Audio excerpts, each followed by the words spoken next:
British Colonization on Native American Religion by Christopher Echdahl, Brennan De La Rosa, and Sebastian Saldana.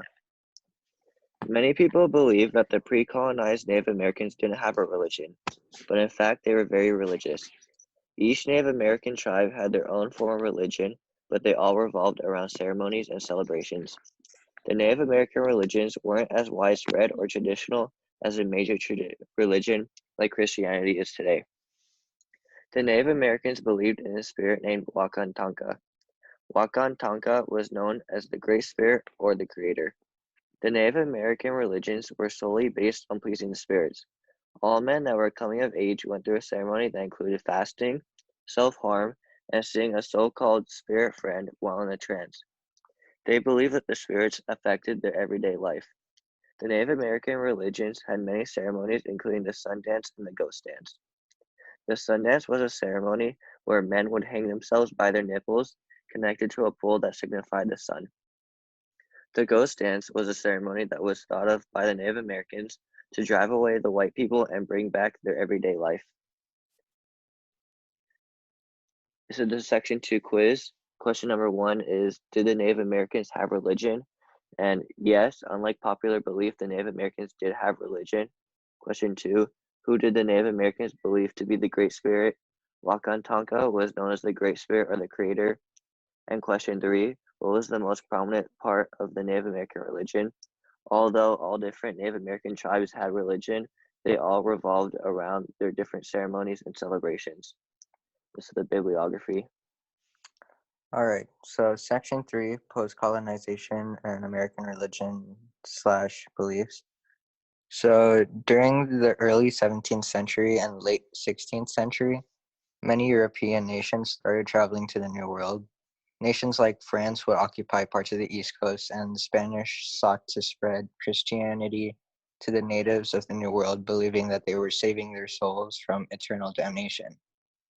And later on, during the 17th century, England sought to colonize the New World and were also involved in the spread of Christianity. And colonizers believed that the New World was a place where civilization has not yet been established, and the natives living there were quote-unquote savages. And the feeling was mutual between both parties, and many battles have occurred as a result for their hatred for one another. And Native Americans were not content with the presence of the colonizers, mostly because of their imposition of religion towards them, and also thinking they have authority over them.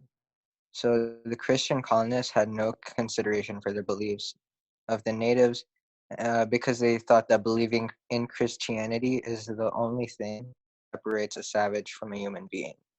And one example of the colonizers showing no regard for their beliefs and customs was when they started forcing them outside of their native homelands, which contained sacred burial grounds for their ancestors, and many religious practices were practiced there.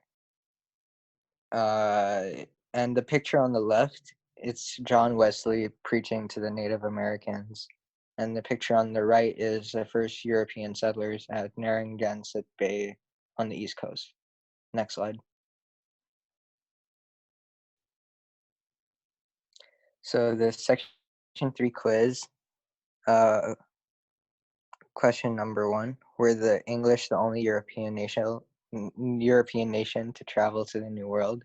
If not, who else traveled to the New World?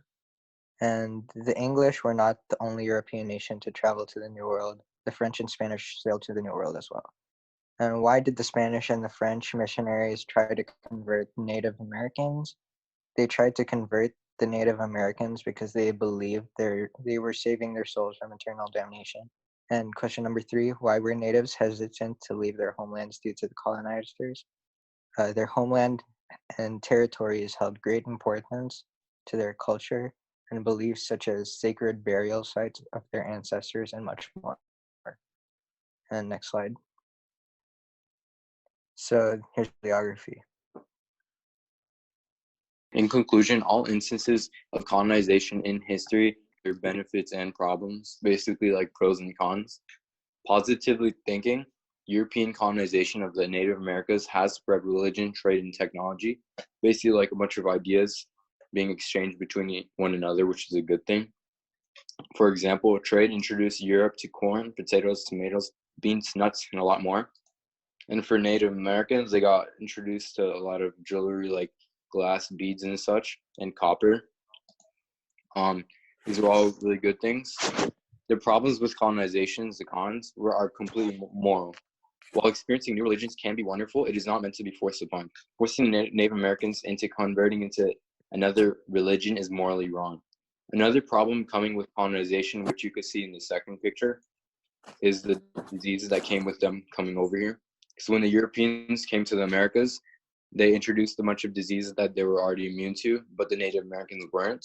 So if you could see in the second picture, it's an artist's depiction of the Navajo tribe undergoing the effects of newly introduced diseases. There's a bunch of diseases, not just one. And pretty much a vast majority of them died from just disease, not just wars, blah, blah, blah, like just disease. It resulted in a massive amount of Native American deaths. One universal message that can be learned from this is experiencing new cultures and religions can be a beautiful thing as long as it's not forced. All right, next. All right, for the quiz, basically like the two main pros and cons. What type of conflict were both the Europeans and Native Americans involved in, and why was it important? Trade was the main good thing that came from this. It gave both sides new materials, introducing new opportunities for both to prosper and benefit from the interactions. For example, Europe got a bunch of new materials like new foods and stuff. We wouldn't be where we are today, like food-wise, if it wasn't for that. And question number 2, what type of negative conflict resulted from the two sides interacting? Why was it impactful? Obviously, disease resulted from the two sides interacting. Europeans introduced many new sicknesses. They were to the Native Americans, killing a massive amount of their population.